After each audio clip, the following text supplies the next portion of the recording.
Hey guys, welcome back to a new video. Today we're looking at a new to me locomotive.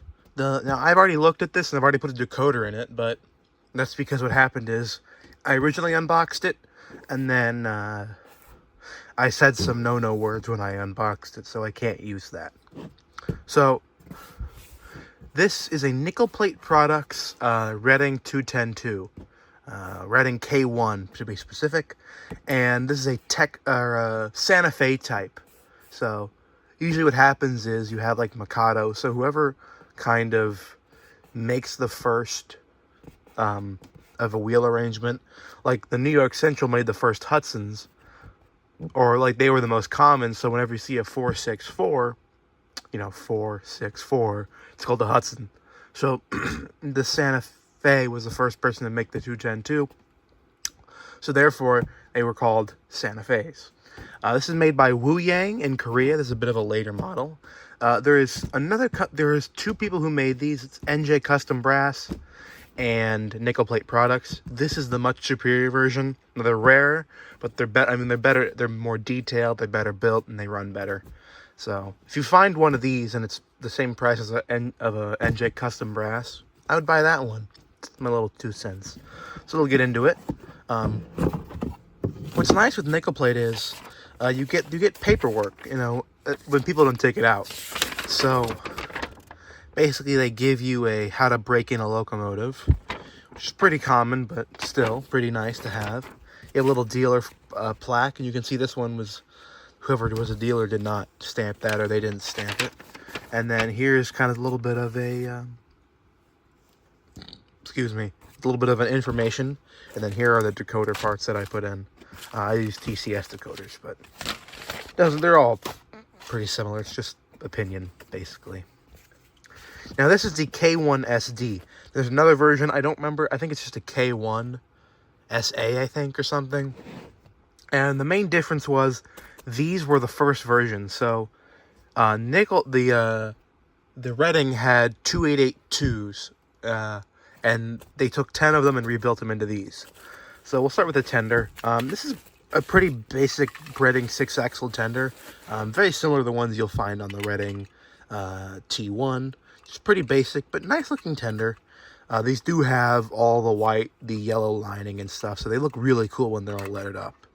You got pre-drilled sound holes, which is really nice, because it's not hard to do sound holes, it's easier, especially on a painted engine, but this is not painted, as you can tell.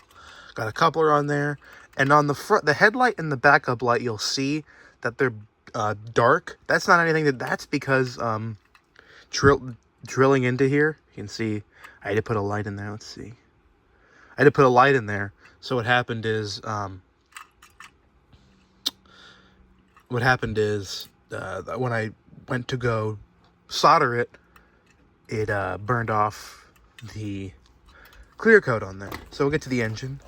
Now, the way you can tell the two versions apart is the sand domes.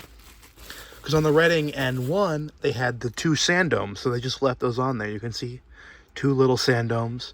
And then the other version has 1 big sand dome. So that's the main difference. You can see I Sharpied the number on there. Some people don't like that, but it's a way to tell the engine's painted. Though really the main reason I put a decoder in this is because when you have these bigger engines, they sometimes, especially later engines, they sometimes short. So I really wanted to make sure everything worked before I, painted it and stuff. But this thing runs great. You'll see in the video.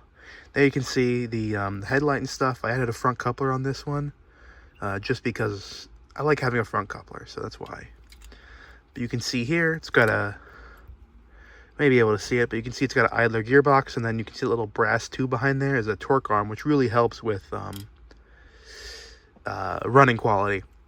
So you can see it's got a flangeless center driver to really help with running quality around curves, and this thing runs great. Very similar to my other ones. And you can see it has a black frame.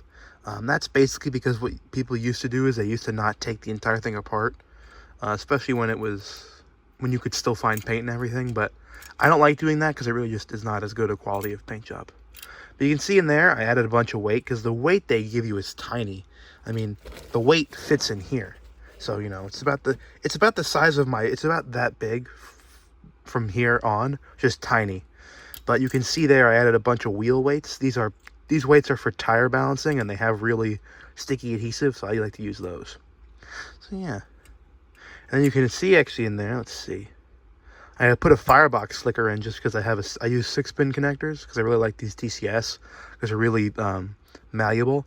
So I just had an extra wire, so I figured I'd do that. So that's about it for the talking about the engine. So hope you guys enjoy. I'll see you guys in the next one.